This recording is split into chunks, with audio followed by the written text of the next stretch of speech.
Hola, buenas tardes. Bueno, bienvenidos a todos. Estamos de nuevo en un webinar de la Sociedad Española de Medicina del Viajero y de la Fundación IO sobre, bueno, pues el riesgo en viajeros internacionales, fundamentalmente, que, como sabéis, pues intentamos dar una visión global y luego un poco más enfocada a viajero casi siempre de cualquier tema que vayamos a tratar. Hoy tenemos el honor de contar con Walter Goicoechea, que trabaja de pediatra, infectólogo en el Hospital Virgen del Rocío en Sevilla, y con Marina Segura, que es jefa de servicio de Sanidad Exterior en Málaga. Y bueno, pues cada uno nos va a dar una parte de la visión de una enfermedad tan importante y tan en boga precisamente ahora mismo como es la meningitis o la enfermedad meningocócica invasiva. Y bueno, pues sin mucho más, agradecer a Fundación IO que nos ayude con todo este montaje, a la SEMEVI por organizarlo también con ellos y, por supuesto, a nuestros ponentes y a los patrocinadores que son, nos ayudan también, que son Takeda, Sanofi y Glenmark. Y sin más, pues empiezo por pedirte, Walter, que empieces con tu presentación de un poco una visión general de enfermedad meningocócica. Muchas gracias, Mar. Te agradezco a ti y a la organización por volverme a reunir con mi viejo amigo. No lo veía hace mucho tiempo. No salía ya de juerga ni de parranda con él como solía hacer él anteriormente.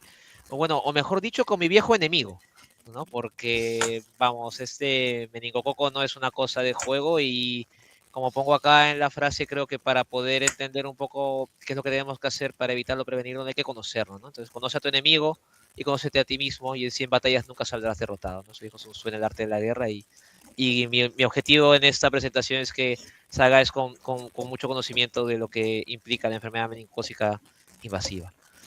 El meningococo, pues es un diplococo gran negativo, que lo puedes ver aquí como se ve en la división de gran a la izquierda, y ahí arriba veis una bonita foto a la derecha, ¿no? Ahí arriba una bonita foto de cómo se ve en la microscopía electrónica, ¿no? Con esa forma no bilobulada que tiene. Y veis también que tiene como unas pelotitas que salen por fuera, que ahora hablaremos de ellas, que son las famosas vesículas de membrana externa. El meningococo es una bacteria gran negativa, tiene una estructura, pues como es común en estas bacterias, con una pared celular que está en el medio de una doble membrana, una membrana celular interna y otra membrana celular externa. Esta membrana celular externa, la veis aquí en la foto, tiene un montón de proteínas, que estas proteínas serán claves para aspectos pues, propios de alimentación de la bacteria, de cómo lidiar con la inmunidad, ¿no? Y por encima de ella, pues las cepas de Neisseria meningitis pues tienen una cápsula formada por polisacáridos, que bueno, pues todos conocemos que es lo que da el nombre, ¿no? Al serogrupo, ¿no? Además, estas membranas externas tienen una propiedad, y es decir, que cuando la bacteria se encuentra bajo estrés, empieza a separar parte de esa membrana externa hacia afuera. Y estas membranas de lípidos, estos fosfolípidos, de ser presentados al sistema inmunológico, pues producen una reacción en cadena. El sistema inmune, cuando ve lípidos circulando así en la sangre, estos fosfolípidos en la sangre, pues se pone muy nervioso y empieza a producir una reacción en cascada inflamatoria, que es lo que nosotros vemos visualmente en la clínica, pues como esta sepsis progresiva, ¿no? De los pacientes con enfermedad meningocócica, ¿no? Esta alteración de las funciones, ¿no? En ese proceso inflamatorio que tienen estos pacientes. ¿Cómo clasificamos al meningococo? Pues bueno, habíamos hablado primero de la cápsula polisacárica, que a la izquierda. Existen pues varios tipos de clasificación según las cápsulas polisacáridas. Hay muchos tipos de meningococo, no solamente los que vosotros conocéis habitualmente, pero bueno, sabemos que lo que infectan al ser humano prácticamente son 6 cepas cápsulas, que son la A, la B, la C, la W, la X y la Y, ¿no? Esto sería el cero grupo. ¿Vale? No cero tipo, cero grupo, que se suele confundir mucho la gente, ¿vale? Pero es cero grupo, ¿no? Cero grupo A, cero grupo B, C, W, X o Y. Hay otro nivel de clasificación que es a raíz de las proteínas de membrana, de esta membrana externa, que os había comentado que tenían a veces relaciones con la inmunidad, ¿no? Cuando hablamos de las purinas tipo B hablamos del serotipo, cuando hablamos de las purina tipo A hablamos del subtipo, y cuando hablamos del tipo de lipopolisacárido que presentan esta membrana hablamos del inmunotipo. Y aún podemos hacer esta clasificación más compleja cuando dentro de un propio serotipo, por ejemplo, en un tipo de proteína tenemos distintas variantes, ¿no? Esto tendrá implicancia cuando hablemos de las vacunas meningocócicas, pero bueno, así como cuando recordar las típicas variantes de COVID, ¿no? O sea, dentro de una propia cepa con su propia cápsula, que la cápsula puede ser común, o sea, todos los meningos C van a tener cápsula de tipo C, ¿no? Pero pueden tener serotipos distintos, y dentro de cada serotipo distinto pueden tener variantes de esa propia proteína de forma distinta, ¿no? Y esas variantes ya se pueden ver con métodos más complejos, ¿no? Como son la tipificación de secuencia multilocus o ver los polimorfismos de los genes, ¿no? Las famosas subclases ST, que recordaréis de la época del W, ¿no? Cuando hablamos del ST11, que era ese serotipo, pues, tan peligroso, ¿no? Que tuvimos en su momento. Un par de palabras de la cápsula. La cápsula es de las mejores herramientas que tiene el meningo de forma evolutiva, ¿no? Básicamente lo hace intocable en nuestra orofaringe y en la sangre le permite pues subsistir más de la cuenta. Eh, Como dije anteriormente, cada serogrupo no, tiene una configuración distinta de la cápsula, ¿no? El serogrupo A tiene una cápsula que es propia del serogrupo A, compuesta por componentes que son propios del A, el B del B, el C del C, el W del W y el Y del Y.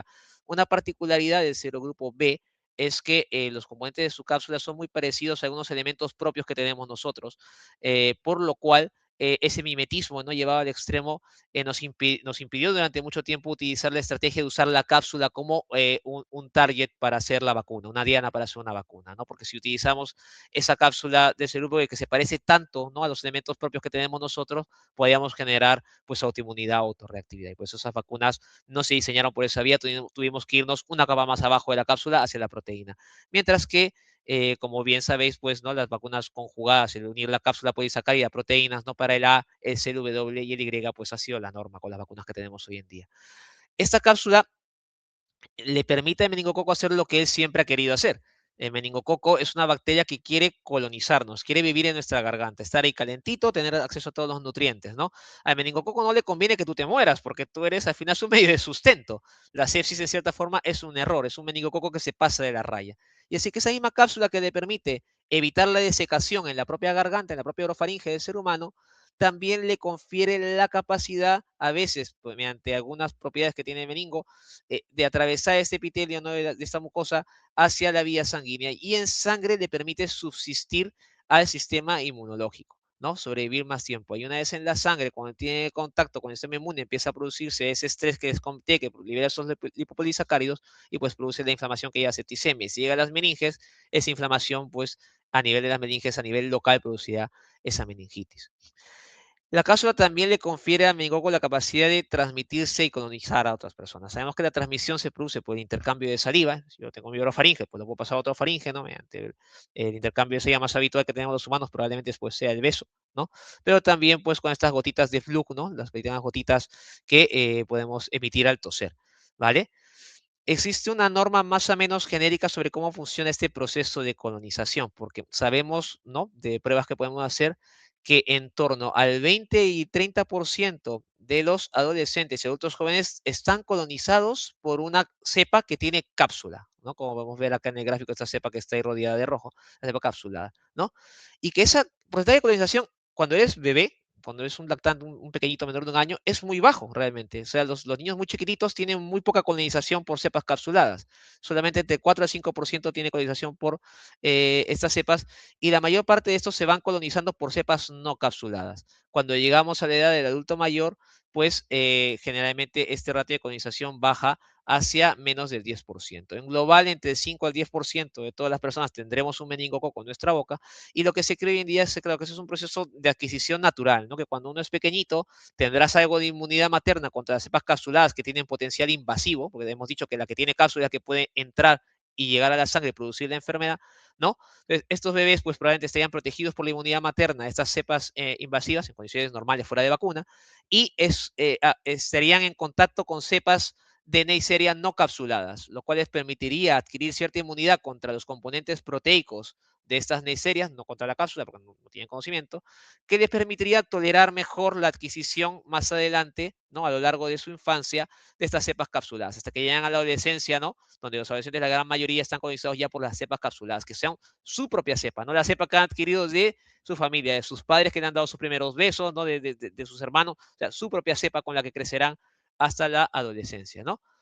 Entonces, ¿por qué tenemos ese pico de incidencia, ¿no? En el niño pequeño? Porque el niño pequeño pues, no está acostumbrado a cepa capsular. Si el niño pequeño tiene contacto con la cepa capsular, pues se va a infectar, ¿no? Y el adolescente que tiene la cepa capsular, ¿qué es lo que pasa? Pues que el adolescente tiene su propia cepa, pero en la adolescencia empezamos a tener pues ciertas conductas, ¿no? Que yo no las he vivido porque yo soy un adolescente muy soso, pero que entiendo que es el común denominador hoy en día, en la cual pues favorece el intercambio de la saliva. Y ya no es tu cepa, sino que tu meningo capsulado, que estás tú acostumbrado, pues lo vas a empezar a compartir con gente que a lo mejor no está tan acostumbrado o preparada para ese meningo, ¿no? Obviamente con cosas pues muy simpáticas que hacen estos chicos el fin de semana, ¿no? Esto de fumar, pues pueden vivir en residencia en conjuntos, a estas edades, pues de pequeño no te gusta compartir, de adolescente creo que te gusta compartir todo, ¿no? Y bueno, pues si te besas más o menos, pues también tienes más posibilidad de intercambio de saliva. Más esto no es broma, esto está hasta medido. O sea, un estudio interesantísimo, ¿no? En jóvenes australianos, donde midieron cuál es el odds ratio, o sea, cuál es la posibilidad, la probabilidad, ¿no?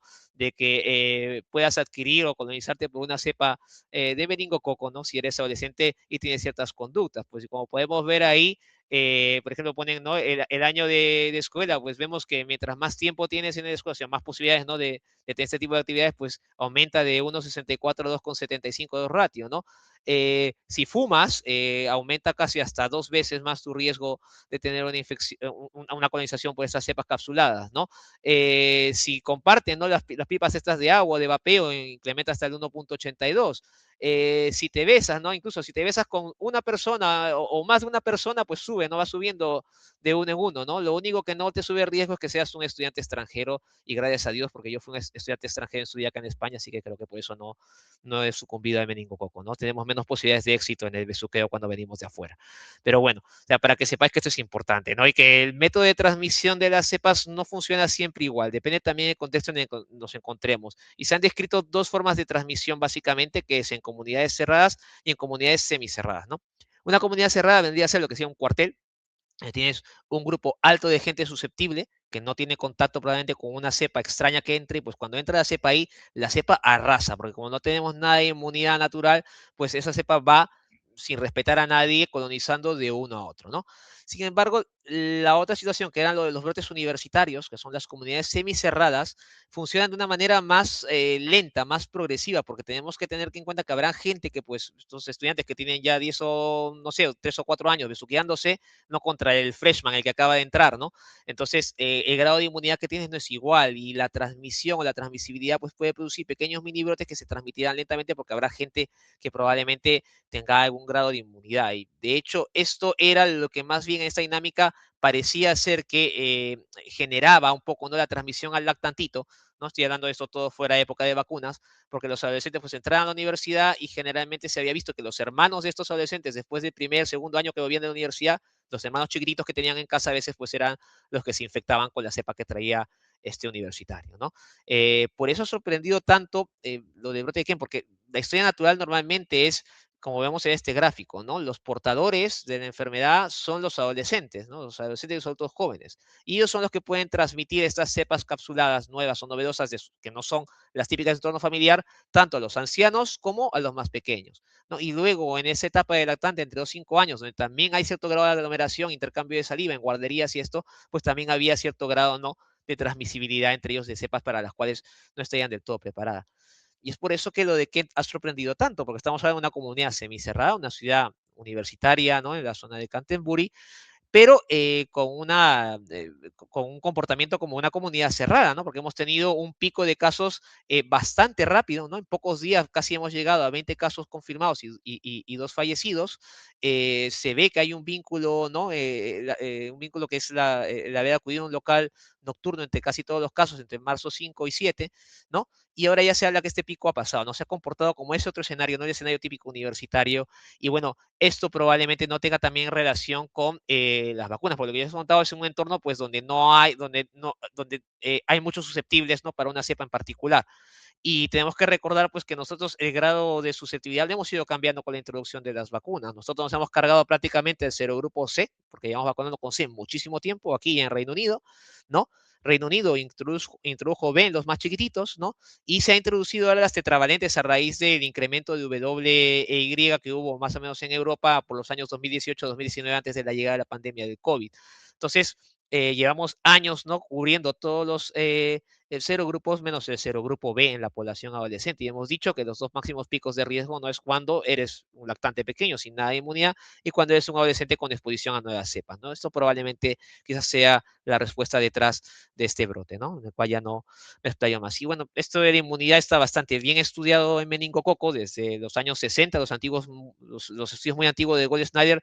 Él no sabía que eran anticuerpos, pero lo que cogía era el suero de los bebés y veía que cuando ponía las bacterias en determinados sueros, algunos niños, sobre todo los más chiquititos, mataban a la bacteria, pero a partir de los 6 meses en adelante ese suero no tenía actividad para matar a la bacteria. ¿Qué era eso? Los anticuerpos de la madre. Cuando había inmunidad natural, cuando las madres se enfermaban en la vida pequeña, pues si luego transmitía la inmunidad al niño, ese niño estaba protegido, ¿no? Y conforme el niño adquiría la colonización por la bacteria, ¿no? Adquiría también anticuerpos y mejoraba su actividad bactericida del suero hasta que, como vemos en ese gráfico en la línea azul, ¿no? Teníamos el suero mucho más activo, ¿no? Estos eran anticuerpos que fijaban el complemento y el complemento es clave contra la defensa de meningococo. Y acá viene el valor de la cápsula de meningococo para protegerse del complemento. El complemento es un elemento de la inmunidad innata de los seres humanos que no pregunta, básicamente, cuando ve una cosa que le parece extraña, rápidamente se une a ella, forma una membrana de ataque y le hace un hueco y lo perfora, ¿no? Pero ¿cómo distingue lo que es extraño y no es extraño? Pues existe una tarjeta de presentación, un pase libre, que es lo que llamamos el factor H. Y el meningococo tiene algunas proteínas, ¿no? Que se encargan de fijar ese factor H, ¿no? Entonces coge factor H, ¿no? Y ya tiene como la tarjeta, como que el pase, como el visado para poder mantenerse en el cuerpo, ¿no? Si el complemento ve que tienes factor H, va a pensar que es una célula humana y que no tiene que atacarte. De esa manera el meningococo sobrevive. Y es por eso que esta proteína que fija el factor H de meningococo ha sido una de las dianas importantes en el desarrollo de las vacunas de meningococo B, donde no podíamos utilizar esa cápsula, ¿no? De hecho, las dos vacunas iniciales que tuvimos de meningococo B, pues tenían en su composición el factor H. En el caso de Bexero, otras proteínas, ¿no? En el caso de Trumemba de Pfizer, pues tenía dos variantes distintas de factor H, pero las dos han basado su estrategia también en bloquear este factor que es importante. Palabras rápidas con respecto a la enfermedad meningocócica invasiva. 12 serogrupos que lo habíamos visto antes, 6 más importantes que causan el 90% de los casos de la meningitis, A, C, B, W, Y, X. Se reparten lo que es la expresión clínica más o menos. La mitad de los casos van a tener meningitis y la otra mitad más o menos tendrán o se presentarán como una sepsis más menos meningitis. Un 7% de los casos hará una clínica extraña, anodina o otro tipo de presentación. En España, como os he dicho yo antes, la enfermedad meningocócica invasiva, el serogrupo que te va a afectar, está muy guiado últimamente por lo que hagamos con la vacunación.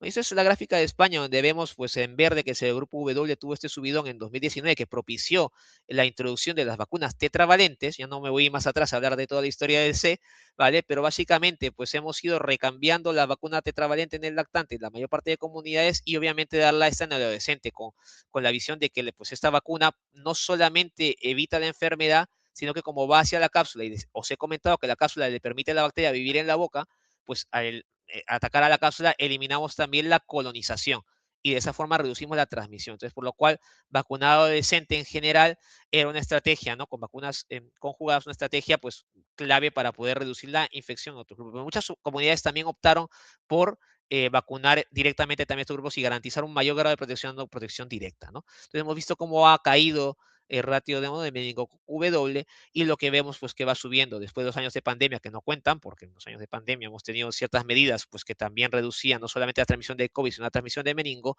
hemos visto cómo ha ido incrementando, ¿no? Los casos por serogrupo B, ¿no? Que el serogrupo B es prácticamente pues endémico en nuestra región. Pero independientemente del serogrupo, hay algo que no podemos variar con las vacunas y que año a año cambia y es la mortalidad. Generalmente, en torno a un 10% de los pacientes que tienen enfermedad meningocócica invasiva van a fallecer. Y eso no ha cambiado ni el año 2025 con las introducciones de las distintas vacunas que ya teníamos en el calendario, meningo B en el lactante, ACWY en el lactante y ACWY en el adolescente, es un 9,7% y en el año 2026 ya vamos por un 11,7%, ¿no? Y este 10% pues se ha mantenido relativamente similar. ¿Y qué es lo que pasa? ¿Por qué es tan letal esta enfermedad? Tenemos que entender cómo funciona la progresión de la enfermedad. Primero que tenemos dos situaciones importantes, ¿vale? Cuando empieza una infección meningocócica invasiva es una carrera contra el reloj. Y lo segundo es que ya puede ser el mejor pediatra del mundo, puede ser el mejor médico, puede ser John Hopkins, Doctor House, quien se te ocurra, pero que la enfermedad neumocócica invasiva en las primeras 8 horas es indistinguible de cualquier otra enfermedad febril en el lactante o en el adolescente. No la vas a poder distinguir. Los síntomas son muy inespecíficos. Cefalea, dolor de garganta, sed, como ves acá en el cuadro en la parte azul, ¿no? Malestar general y fiebre, ¿no? Los síntomas específicos recién empiezan a aparecer sobre las 12, 15 primeras horas, cuando empieza a aparecer la somnolencia, dificultad respiratoria, meningismo, las petequias, y aquí ya es tarde, porque aquí estamos ya en amarillo, y aquí ya ha empezado una carrera contra esto ya empezó a progresar. Si nosotros damos antibióticos en este momento, estira una moneda incluso, o sea, tú lo vas a hacer precozmente, pero si ya se ha instaurado esta cascada inflamatoria, tú vas a matar a la bacteria, pero la cascada va a seguir su curso. Y lo único que vas a poder hacer es darle tratamiento de soporte. En algunos casos, si no actuamos precozmente, pues esto va a evolucionar hacia la confusión, el dedillo, convulsiones, shock séptico y la muerte incluso en 24 horas, ¿no? Y todos vemos, bueno, ya creo que cada vez hay menos gente que ha visto esto, pero quien ha visto una enfermedad meningocócica realmente es impactante porque la diferencia entre estas 4 fotos puede ser solamente de horas. O sea, tú puedes haber visto al niño al inicio de la mañana con esas 4 petequias o 5 petequias que ves en la primera foto de arriba a la izquierda y luego a las 5 horas lo tienes en la UCI, pues de esta manera lidiando con su vida, ¿no? Un paciente pues que está completamente inestable, chocado, que necesita soporte vasoactivo para mantenerse, pues y con gran o alta probabilidad pues de que esas petequias, esa afectación, no esa coagulación vascular intravascular diseminada que tiene todo el cuerpo, pues le termine produciendo alguna secuela, ya sea a nivel distal de las extremidades o si tiene incluso esta afectación a nivel de las meninges, pues secuelas neurológicas, ¿no? Hay que recordar este 7% que también os he dicho que puede presentarse de manera distinta. El meningococo también puede producir conjuntivitis, artritis, epiglottitis, otitis media, uretritis, incluso neumonía. Incluso, curiosamente, en Francia se reportó un aumento de neumonía por meningococo después de COVID, no sabemos por qué. Fue un visto y no visto, pasó eso el primer año después de la pandemia y después apareció, pero nos recuerda que pues, también puede tener otras presentaciones. Y particularmente algunos serotipos, como el famoso WST11, ¿no? Que fue el que empezó a aumentar en el 2019, tiene una presentación atípica que venía con cuadro de diarrea y vómitos. Entonces era difícil distinguir una gastroenteritis. Y ojo con los adolescentes porque esta clínica de cefalea, confusión, disminución de nivel de conciencia, que podemos ver en la meningitis, muchas veces si no tienes la meningitis en la cabeza o en cuenta, lo puedes confundir pues con otras cosas de los adolescentes, ¿no? Que una intoxicación etílica, ¿no? O que sean estas pues crisis de ansiedad o alteración o consumo de sustancias, pues que a veces nos hacen perder tiempo valioso para poder diagnosticar y tratar la enfermedad. El diagnóstico no suele ser complicado, podemos hacer cultivos, podemos ver la atención de Gram, incluso ahora tenemos técnicas moleculares que nos permiten tener el diagnóstico incluso en 1 hora desde que tomamos una muestra, ¿no? Y el tratamiento pues es básicamente antibióticos, en hongos es sencilla medicina, solemos ponerse fotaxima por su buena penetración y generalmente porque pues, nos ayuda a cubrir otras causas de sepsis en un primer inicio, ¿vale? Y básicamente pues la estrategia de sostén, ¿no? Soporte hemodinámico, ventilatorio y manejo de las complicaciones. Pero nada de esto va a servir, como os he dicho, si no detectamos la enfermedad a tiempo. Entonces, para diagnosticarlo y tratarlo hay que sospecharlo. Y eso hace que la enfermedad meningocócica invasiva sea tributaria de requerir o de que aboguemos por la vacunación. Y eso lo resumo yo siempre en esta diapositiva que representa 3 números importantes, ¿no? Que puede producir la muestra en 24 horas, que 1 de cada 10 casos va a fallecer, o sea, de 10 casos de meningo, 1 va a morir, y que de esos que sobreviven, de 10 sobrevivientes, 3 de ellos van a tener alguna secuela realmente que va a ser para toda la vida, ya sea neurológica, auditiva o con la amputación de alguna extremidad. Entonces, esto a diferencia de COVID, de sarampión, tiene un trato diferente, ¿no? Porque estas son enfermedades pues que son muy frecuentes y pues dentro de la gran frecuencia que puedan tener cuando tienen un brote que infectan a mucha gente, pues tenemos un subgrupo que pues va a fallecer, pero cuando infectamos a mucho, pues es muy visible, ¿no? El meningococo es lo contrario, el meningococo no es muy frecuente que veamos. En España tenemos 300 casos al año más o menos, o incluso menos ahora último, ¿no? 150, 300 según la incidencia, pero esos números siempre se van a respetar. Hagamos lo que hagamos, tengamos lo que tengamos, antibióticos según tengamos, no hemos podido bajar de ese 10% de mortalidad, ¿no? Y entonces, como he dicho, además que es difícil de distinguir de otras enfermedades, pues si tenemos alguna actividad o algo que pueda ayudarnos a prevenirla, es la mejor estrategia, ¿no? Y de hecho, pues hoy en día no hay excusa porque tenemos vacunas para casi todos los serogrupos que generalmente son los más importantes. No me voy a explayar mucho en esto, acá están resumidas un poco las características principales de ellas. Las vacunas de C casi están quedando ya en desuso en función a las tetravalentes porque nos cubren pues, más serogrupos que ahora también están en circulación. No tenemos básicamente la diferencia está con qué proteína la han unido para combinar la cápsula, ¿no? Según el preparado comercial, según sea Menveo, Nimenrix, Mencuadif, y eso les da ciertas propiedades a cada una, ¿no? Particularmente también es importante tener en cuenta la edad en la cual se puede utilizar. Menveo se puede utilizar a partir de 2 años, Nimenrix la puede usar desde las 6 semanas, lo cual nos permite dar vacunación con protección directa al lactante desde temprana edad, y Mencuadif desde los 12 meses, ¿no? Hay alguna cosa que alguna tiene alguna cosa más estudiada que otra, por ejemplo, Nimenrix tiene estos estudios de su duración durante 10 años más o menos, Mencuadif tiene algún estudio en particular que habla de una inmunogenicidad mayor, que no sabemos si se traslada generalmente a mayor eficacia o no, pero bueno, las tres funcionan pues bien para la protección. Y luego las vacunas de meningo B, pues que tenemos Bexero terminal, les he hablado un poco de ellos, ¿no? Bexero combina 4 proteínas de membrana, porque no podemos usar la cápsula, igual tu membrana no podemos usar la cápsula, utilizamos el factor, la proteína de membrana, ¿no? Que une al factor H, que en este caso utiliza 2 variantes, y de esta manera pues intenta cubrir más serotipo, ¿no? La ventaja, pues que una entre otra, verás, Trumemba tiene menos experiencia en campo, promete mucho, tiene menos experiencia en campo, pero tenemos algunos datos de Trumemba en vida real, sobre todo en situaciones de brote, y en el caso de Bexero, pues como empezó un poquillo antes, no tenemos un poquito más de experiencia, y además un factor diferencial es que Bexero se puso en lactantes, ¿no? Y Trumemba está aprobada a partir de los 10 años de edad. Pero bueno, en principio no hay ningún estudio comparativo que demuestre que una sea superior a la otra edad aparte, ¿no? ¿Vale? Y en cuanto pues a la gran promesa, ¿no? Porque las tenemos separadas, la gran promesa son las de las vacunas pentavalentes. Entonces tenemos ya los preparados de las pentavalentes, 2 de ellos aprobados ya por la FDA, incluso alguna por la EMA o vías de aprobación de la EMA, son Pembraya y Pemmevi, pero las están aprobadas de 10 años en adelante. Estas vacunas particularmente tuvieron un poco de problemas en cuanto al tema de seguridad en sus ensayos clínicos que hicieron en niños, por lo cual no se prosiguió adelante, y GSK está ya trabajando en una segunda generación de vacunas. Bueno, ojo, estos problemas de seguridad son básicamente más reactogenicidad, ¿no? Pues más casos de fiebre elevada, que a lo mejor no era algo tolerable, ¿no? Pero en el caso de GSK están trabajando en una segunda generación de vacunas, porque va a combinar más serotipos o todos serotipos del factor de unión a la proteína H para tener una mayor cobertura, pues y otra tecnología que puede ayudar a reducir esa reactogenicidad. Y las pentavalentes que combinan meningococo X, no me voy a meter porque eso seguramente Marina nos dará una cátedra al respecto de estas vacunas que están más utilizadas para estos sitios donde realmente se puede este meningococo. Quiero terminar, si me permite la gente con el tiempo, con 2 reflexiones muy rápidas, y es que a pesar de que tengamos las vacunas pentavalentes o que vayan a llegar, no tener una vacuna pentavalente no es excusa para realmente prevenir la enfermedad meningocócica en su contexto global. Y dejo ese artículo de Federico Martinón, que a mí me encantó cuando lo leí, es una carta al editor muy bonita, donde realmente es una reflexión, ¿no? De que si queremos o no realmente acabar con la enfermedad meningocócica. Y vemos pues cómo existe un calendario, cómo existía en esa época en España.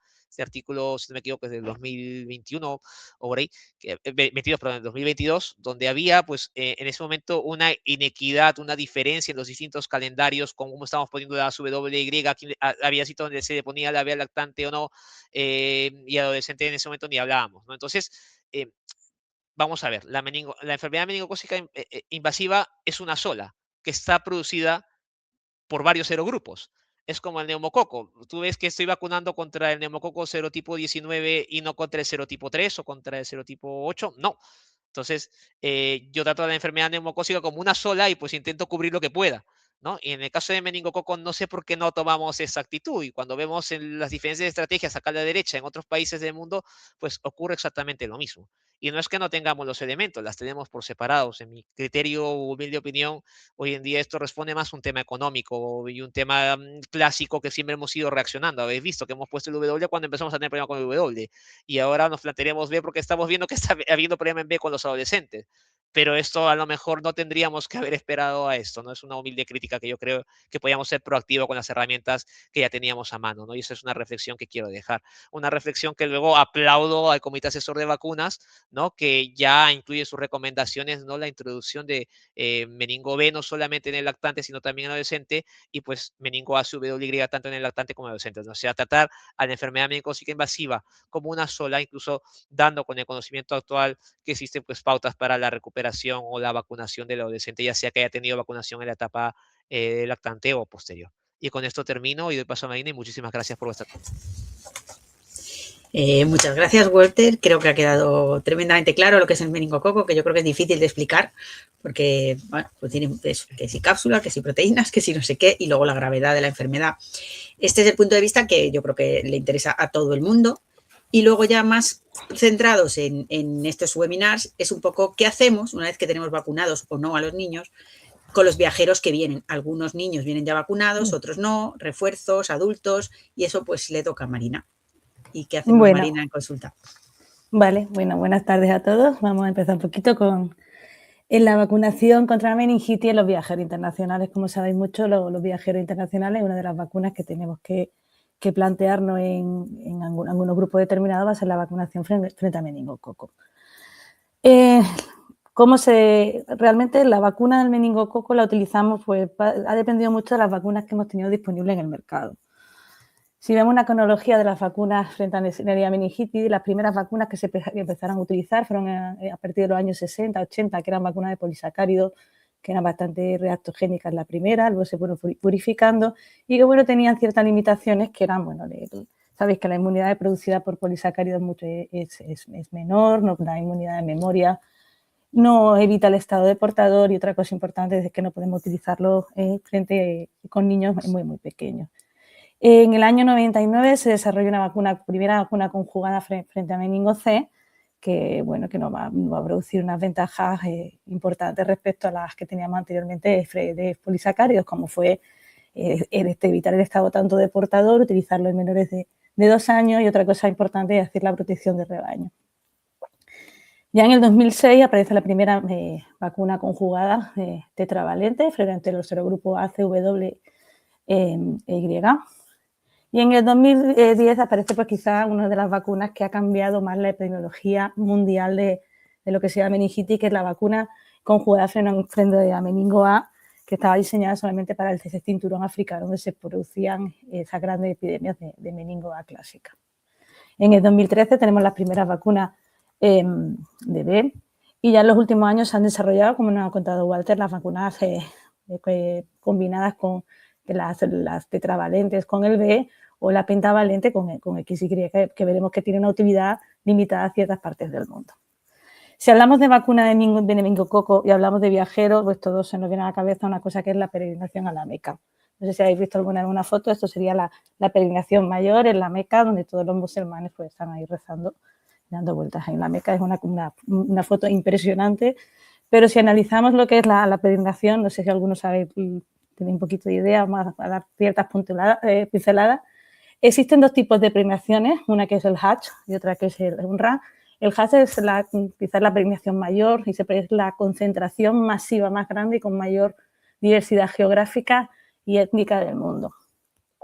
Todo musulmán adulto que se lo pueda permitir, porque económicamente es un pastón, aquí en España puede costar hasta 8.000 euros hacer una peregrinación a la Meca, pues debe realizar una peregrinación mayor al menos una vez en su vida.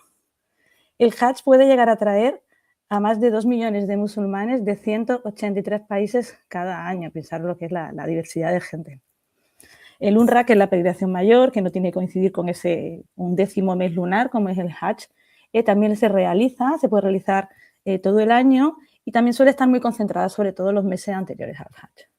Todas las estancias prolongadas en lugares sagrados, ese acotamiento físico, el calor y el hacinamiento que hay en los alejamientos, lo que va a hacer que aumente pues, esa transmisión de enfermedad meningocócica, además de otras enfermedades respiratorias. De hecho, pues Arabia Saudí exige la vacunación como condición de entrada a lo que es la peregrinación en la Meca, y eso se debe vemos cronológicamente, es que se debe sobre todo por dos brotes importantes. Ya en el 1987 hubo un brote importantísimo por el serogrupo A, con propagación internacional de la enfermedad por parte de peregrinos que regresaban a su casa. ¿Cómo responde Arabia Saudí? Para eso, Arabia Saudí responde al año siguiente haciendo obligatoria la vacuna bivalente frente a ese grupo A y C, que era la que estaba disponible en el mercado, para todos los peregrinos que acudían a la Meca. En el año 2000 hubo una epidemia global vinculada al serogrupo W ahora, antiguamente W135, que afectó tanto a peregrinos como a sus contactos cercanos a volver a casa. De hecho, si lo veis ahí abajo, vemos lo que fue los brotes derivados de los casos derivados de ese brote del año 2000, que veis que bueno, en Arabia Saudí 241, tuvimos casos en Oman, en Singapur, en Indonesia, en Inglaterra hubo muchos casos derivados de ese brote de W, o fijaron Burkina Faso 13.000 casos. ¿Qué hace Arabia Saudí? Pues nada, año siguiente amplía el requisito a una vacuna tetravalente. Primero fueron las vacunas de polisacáridos. Actualmente ese requisito sigue vigente para todos los peregrinos mayor de un año que se dirijan a realizar la peregrinación. De hecho, Arabia Saudí cada año en su página web pues, nos va a poner las condiciones de visado. Nos dice cuándo va a ser el Hajj, que ahí ves cómo el Hajj se celebra durante el Dhul Hijjah, que es el 12º mes del calendario lunar islámico. Las fechas exactas van a depender de la observación oficial de la luna en Arabia Saudí. Puede variar un poco, pero realmente el programa que tenemos previsto para este año van a ser pues, del 25 al 29 de mayo del 2026, siendo los días grandes el día de Arafat, donde se pone que Allah baja al monte Arafat y perdona a todos los musulmanes el 26 de mayo de 2026, y el día del Cordero el 27 de mayo de 2026. ¿Qué requisitos de salud van a tener que cumplir estos peregrinos que quieran ir a la Meca? Pues bueno, lo veis ahí un poquito. Las normas son obligatorias para todos los peregrinos. Se podrá denegar la entrada si no presentan la vacunación obligatoria. La vacuna contra el meningococo tetravalente a mayores de un año y al menos debe ser administrada 10 días antes de la llegada. La validez, si es de polisacáridas, son 3 años y si es conjugada con una proteína transportadora son 5 años. Condicionales, pues la polio y fiebre amarilla si vienen de zona de riesgo de transmisión de fiebre amarilla o viajeros de zonas endémicas de polio. Y también se recomiendan pues, otras vacunas que pueden estar relacionadas con ese hacinamiento, ¿no? Con esa transmisión respiratoria, como son la gripe estacional y el COVID. Aún así, a pesar de eso, el año pasado la Organización Mundial de la Salud publicó este brote de enfermedad meningocócica asociada a peregrinación a la Meca. De hecho, si veis los datos ahí que lo tenemos al lado derecho, el 13 de marzo, Arabia Saudí notifica a la OMS 11 casos confirmados de enfermedad meningocócica invasiva. Todos los casos están relacionados con personas que habían realizado el UMRA es lo que es la peregrinación mayor, entre el 7 y el 12 de marzo del 2025. Y ninguna de las personas afectadas tenían pues, un antecedente de vacunación contra la enfermedad meningocócica. Cuando todos estuvieron ingresados, gracias, aquí todos fueron de alta, no hubo ninguna mortalidad de los casos, y cuando se hizo el serogrupo se descubrió que era Neisseria meningitis W. Además, hubo otros casos derivados en regiones de la OMS, otras regiones de la región de Europa de la OMS y la región del Mediterráneo Oriental de la OMS, en los cuales se confirmaron en todo el serogrupo W, en 2 de ellos, el serogrupo W como causa de la enfermedad. Debido a esa notificación de casos que están asociados a la peregrinación en la UNRWA, no solamente el Hajj, pues la Organización Mundial de la Salud dio la recomendación de estimular o reforzar la vacunación a esas personas que se dediquen a eventos masivos como es el Hajj, el UNRWA, que reciban la vacunación frente al meningococo por lo menos 10 días antes del viaje. No solamente hubo casos en Arabia Saudí, de hecho los ingleses tienen 2 publicaciones sobre casos del serogrupo W asociados con peregrinación tanto al Hajj como al UNRWA. Como veis en la publicación que tenemos a mano izquierda, que es de la unidad de referencia de meningococo del Reino Unido, podemos ver que entre 2024 y 2025, del total de los 42 casos que tuvieron de meningo W, 9 se asociaron a peregrinaciones recientes que en Arabia Saudí.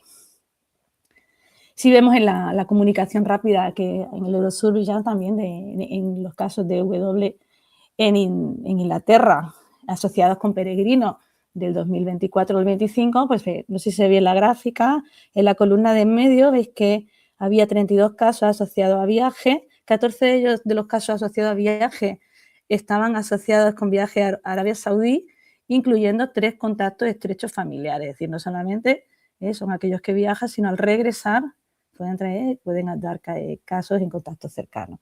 Y si miramos de los 8 casos a mano derecha que no estaban asociados con viaje, tenemos que en 2 de ellos, aunque no había viaje, no había historia Arabia Saudí, coincide con la fiesta que es el Eid al-Fitr, que es la fiesta que se hace al final del Ramadán, donde se reúnen musulmanes y que coincide muchas veces con peregrinaciones a la UNRWA. Es decir, que tenemos que ver que, aunque se requiera la vacunación, pueden haber casos derivados de estas peregrinaciones. Si vemos un poquito cómo ha cambiado la epidemiología del que es meningo en el mundo, os traigo como dos mapas, son dos fotografías con pocos años de diferencias, pero veréis como en el 2013 la epidemiología que teníamos principalmente era esta. Vemos la presencia del serogrupo A con una carga importante en África, en el cinturón africano, también en Rusia y en Asia. En África, además, pues había otros serogrupos como el C, W o X. La vieja Europa solo teníamos el B y el C. Si nos vamos a Australia y Nueva Zelanda siempre ha sido muy de B, ¿no? Clásicamente eran unas zonas que solo había B, de hecho Nueva Zelanda solo tenía B, y Australia B y C. Y en América, pues vemos como lo que sería el norte de América tendría B, C e Y, mientras que el sur de Sudamérica, la parte sur que se domina un poquito, estaba dominada por el serogrupo W, sobre todo ese año en Chile hubo bastante W, B, C y la Y más en lo que sería la zona del cono norte de Sudamérica. Ahora bien, vámonos a este mismo mapa en el año 2019, pues cambia todo. Veis que tenemos un batiburrillo de serogrupos por todas las partes del mundo. Fijaros, Nueva Zelanda, que era propiamente solo B, aparece ya el serogrupo W con cierta importancia, y aparece también el Y, lo mismo que Australia. En África desaparece por completo meningo A, que eso ha sido una de las maravillas de la historia de las vacunas de la meningitis. Si vemos en Rusia, pues Rusia es la única que sigue teniendo algo de meningo A de todo lo que sería el mapa mundial. En Europa, pues aparecen los serogrupos que ya Walter nos ha contado anteriormente, como son el Y, W y sobre todo, bueno, seguimos teniendo mucha carga de B y bueno, y pasa un poco 3 partes de lo mismo en el continente africano, en el continente americano. Ahí un poquito sería lo que vemos en Europa, pero bueno, si vemos con Europa con un poquito más de detenimiento, ahí tenéis los casos que hemos tenido en los últimos años. Los datos europeos están recogidos hasta el 2023, vemos 2019, 20, 21, 22 y 23.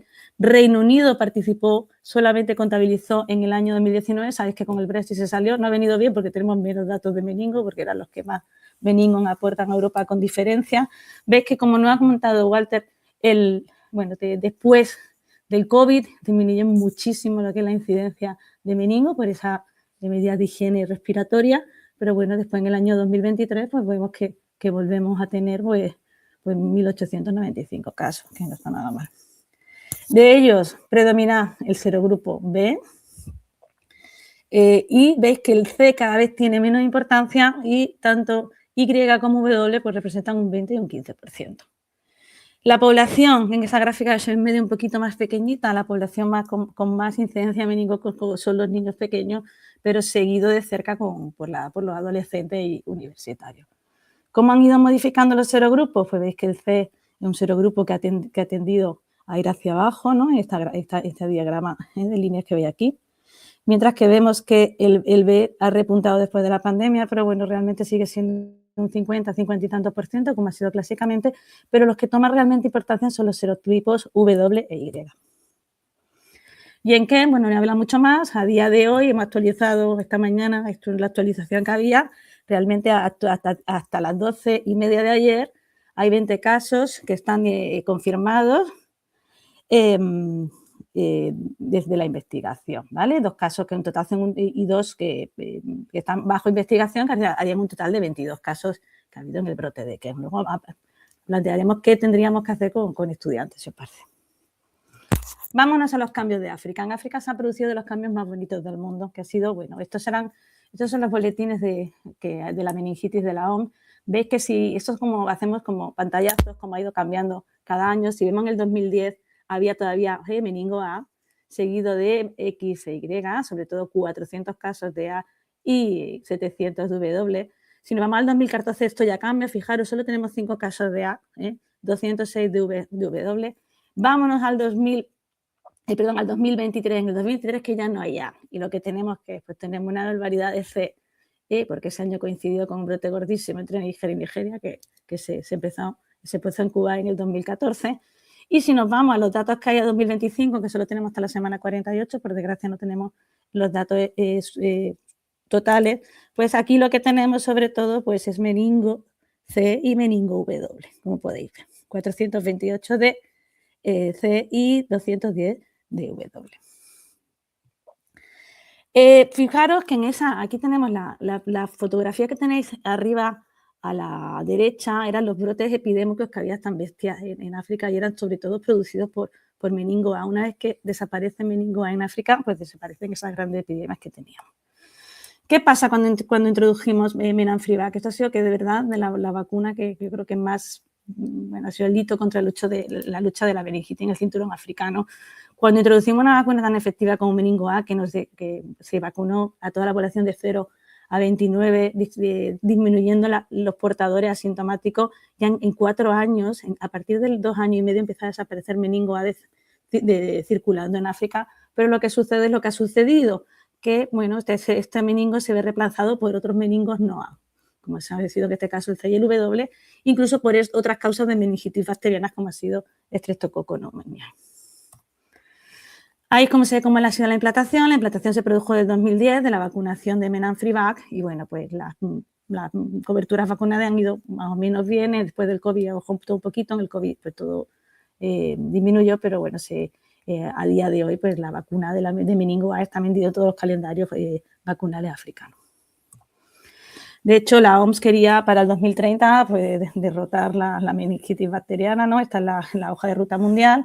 Había unos objetivos visionarios donde querían eliminar esas epidemias de meningitis bacteriana, reducir el número de casos de meningitis a más del 50%, las defunciones en más de un 70% y, sobre todo, reducir esa discapacidad y mejorar la calidad de vida después de una meningitis debido a cualquier causa. Imaginaros tener una meningitis en África y tener una discapacidad, tu vida pues, va a quedar bastante limitada. Para ello estará la hoja de ruta, pero bueno, con el COVID pues todo se ha retrasado. Realmente para 2026, pues ya ves, quería que estuviesen todos vacunados con MEN5 y meningo B. Esto va todo mucho más tarde después del COVID, yo supongo que también después de los problemas de financiación que tenemos en la OMS. Pero bueno, ¿qué vamos a hacer en viajeros? Pues en viajeros, fijaros, esto es lo que hay que hacer en viajeros, lo que hacen diferentes países. Bueno, los estudiantes, muchos países ya tienen, dentro de sus indicaciones oficiales vacunar de meningo tetravalente a todos los estudiantes y algunos vacunan de meningo B. A personal militar todos estamos de acuerdo de vacunarlo la mayoría de meningo tetra. Y si vemos a viajeros que van a zonas hiperendémicas de la enfermedad meningocócica, todos están de acuerdo de poner una meningo tetravalente, pero bueno, Nueva Zelanda, como tiene esa cultura de B, pues es la que pone B clásicamente a todos, ¿vale? Son las diferentes recomendaciones en Australia, Brasil, Francia, Alemania. Este artículo es del 2003, si queréis echarle un ojo más profundamente. ¿Que nosotros quién vamos a vacunar? Porque en España habitualmente vacunamos a los estudiantes, pero claro, los estudiantes cada vez están mejor vacunados por calendario, ¿vale? Con la tetravalente, al personal militar, porque en ello se describe el V135, es un recluta, por eso viene el nombre, y que la meningitis en los militares siempre ha sido importante. Esos cooperantes internacionales que van a tener un contacto muy estrecho con población local. Los peregrinos a la Meca, ya hemos visto que es una población diana para la vacunación.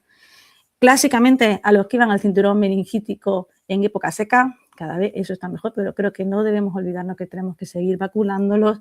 Y yo siempre digo que a nuestros mochileros, que además de intercambiar experiencias, pueden intercambiar más cositas. Así que si se va con una vacuna de meningitis, le va a venir muy bien en el mundo. Las vacunas, pues en viajeros de primera indicación, las tetravalentes conjugadas, ¿vale? Ahí tenemos las 3 vacunas muy buenas, muy inmunógenas, que en 10 días van protegidas, es decir, si tarda mucho tiempo se la ponemos, es decir, no tenemos ningún problema, se toleran bien. Son vacunas buenas, van a tener, están conjugadas con diferentes proteínas, van a tener diferentes antígenos, pero las 3 vacunas nos van a dar una respuesta muy buena, muy buena. ¿Puede haber diferencia en la protección? Pues probablemente, pero las 3 son magníficas. Así que mi consejo es que las 3 vacunas que tenemos son muy efectivas frente a la protección de la enfermedad meningocócica invasiva, así que, por favor, vamos a utilizarlas. Así que nada, muchas gracias por vuestra atención. Bueno, muchas gracias, Marina, por el repaso ya de la segunda parte, que era, pues eso, un poco el viajero. Bueno, la gente no se ha animado a preguntar. Yo tengo 8.000 preguntas, pero tenemos 10 minutos, así que voy a elegir alguna. Y la primera, pues también por orden de porque he hablado, es a Walter, y esta me interesa ya no como médico del viajero o como médico general, que es la meningitis B en el adolescente. O sea, hubo un momento hace 10 años que todos vacunamos, o muchos que pudieron, porque no todo el mundo podía, no estaba financiada, a nuestros niños. Y ahora el brote que nos ha hecho pensar, ya lo teníamos, tú lo has sacado en esa foto, lo de qué hacemos con estos adolescentes de 15 años que se pusieron su Bexsero con 4 o 5, aunque sea pagando. ¿Tú opinas que sería, vamos, como dicen las recomendaciones estas que nos has enseñado, qué duración podemos pensar que tienen esas vacunas que le pusimos a nuestros niños? No se te oye. Tienes muteado. ¿Ahora se me escucha? Sí. Sí, gracias por la pregunta, Mar. Vamos, los estudios antiguos de la duración de la inmunidad de las vacunas de meningo B sugerían que básicamente dependía, o sea, tenés que tener en cuenta que tiene 4 componentes, entonces tú estudias la duración de anticuerpos para cada uno de los 4.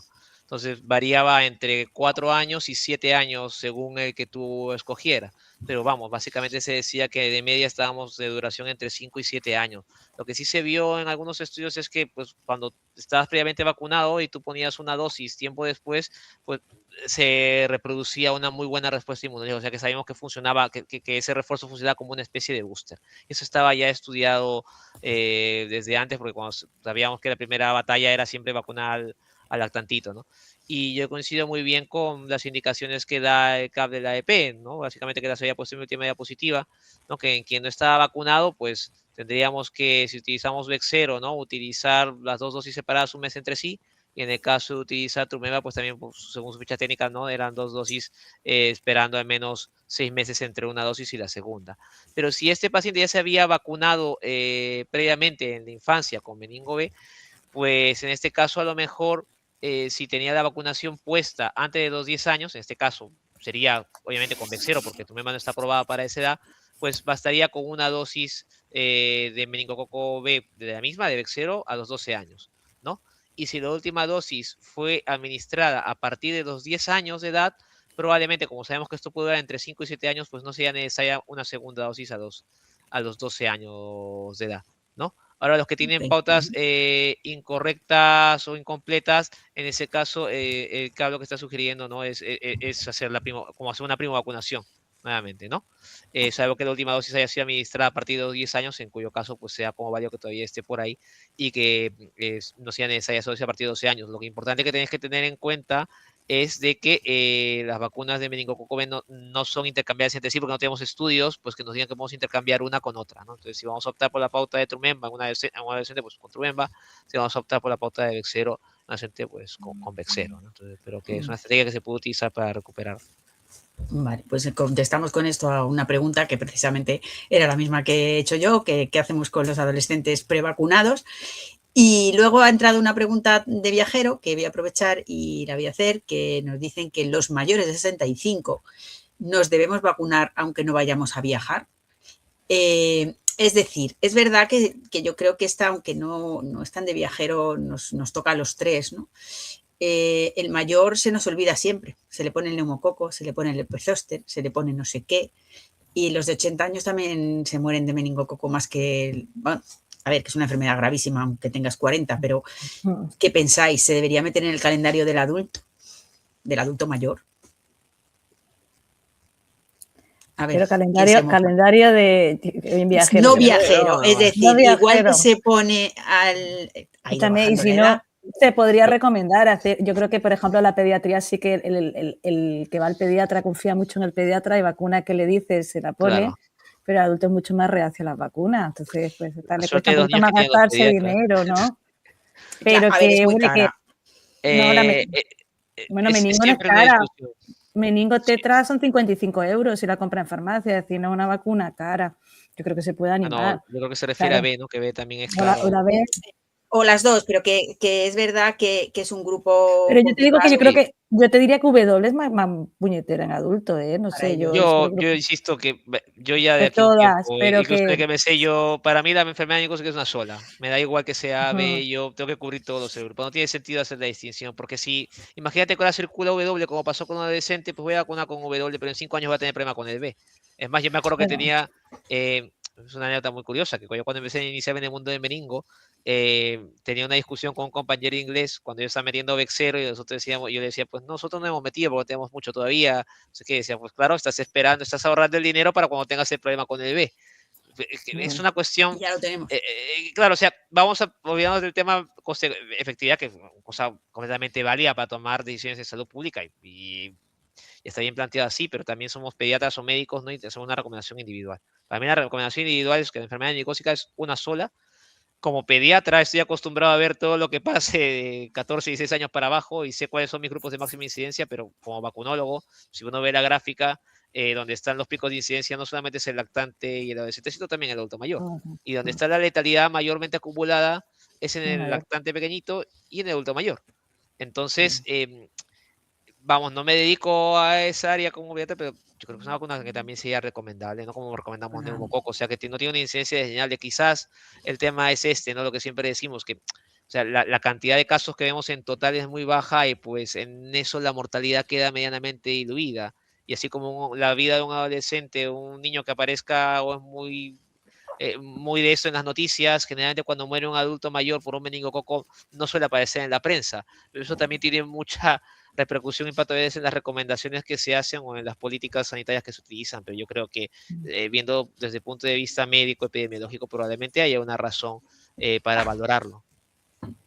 Sí, sin contar otros factores, probablemente sea así.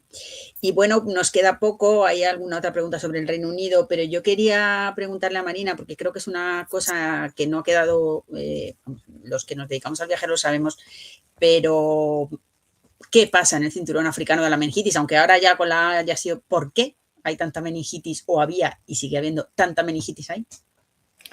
Pues porque se da unas condiciones, bueno, sobre todo en la temporada seca, ¿no? Se da unas condiciones climatológicas que produce que haya una mayor erosión de lo que es la faringe y es verdad que se produce en Harmattan y clásicamente pues ha habido muchísima meningitis en África, es decir, los que llevaban mucho tiempo en la medicina del viajero, yo me acuerdo había habido epidemias de una cantidad de abismales.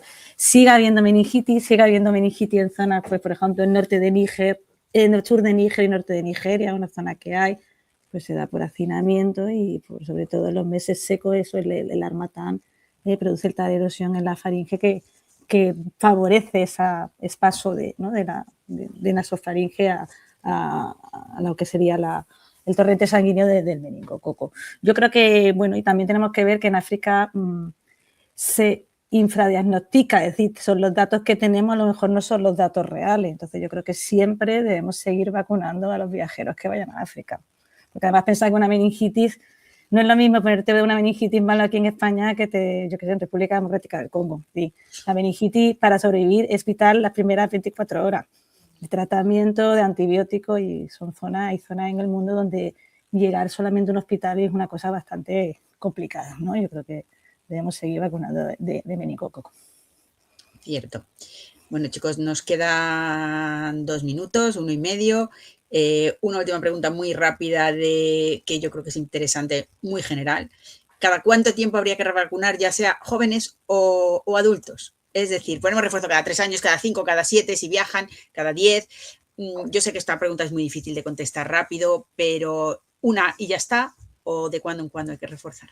Pensar en ese viajero que viaja cada X tiempo a zonas de riesgo. Pues yo reforzaría y dependiendo del tipo de vacuna. Yo creo que, por ejemplo, las que van con tozoide totánico tienen un poquito de inmunidad más prolongada. De hecho, yo creo que Mencuafi son 7 y Nimenri son 10 por estudio. Yo creo que serán similares las dos. Y Menveo, que va con la proteína modificada de Corynebacterium diphtheriae, pues yo lo pondría cada 5. Pero bueno, eso es... Sí, hombre, esa es un poco la media que tenemos, yo creo, todos en la cabeza. Lo de pero los siempre 5, siguen expuestos, ¿no? Y yo creo, ¿no? Si son viajes donde la de 5 era la pauta clásica que se usaba en los grupos de riesgo, ¿no? Cuando teníamos los grupos, o sea, digo de pacientes, ¿no? O sea, paciente con riesgo para enfermedad meningococcócica asplénico, que en el efecto de complemento, estos pacientes había que revacunar cada 5 años, se va un poco la copla, ¿no? Pero en los otros casos dependía un poco del preparado y también del riesgo percibido, ¿no? Porque no es lo mismo, pues, en la exposición en estudios en situaciones ideales, ¿no? Que si no vamos a ir ahí al ajo donde se está transmitiendo la enfermedad, ¿no? Eso con las tetravalentes, las conjugadas. Con las vacunas proteicas de B hay menos evidencia para esto, pero lo que os dije, como la duración se estima que puede estar en eso, si un paciente tiene riesgo, probablemente 5 años también sea un ratio razonable, ¿no? Un plazo razonable. Bueno, pues no nos da tiempo a más, ojalá nos diera tiempo a más. Siguen entrando comentarios. Agradeceros muchísimo a los dos vuestro tiempo, vuestro interés, vuestros esfuerzos. Y nada, que muchísimas gracias, que nos vemos en otra. Un placer. Muchas gracias a todos. Gracias a todos. Hasta luego. Venga, saludos. Adiós. Adiós.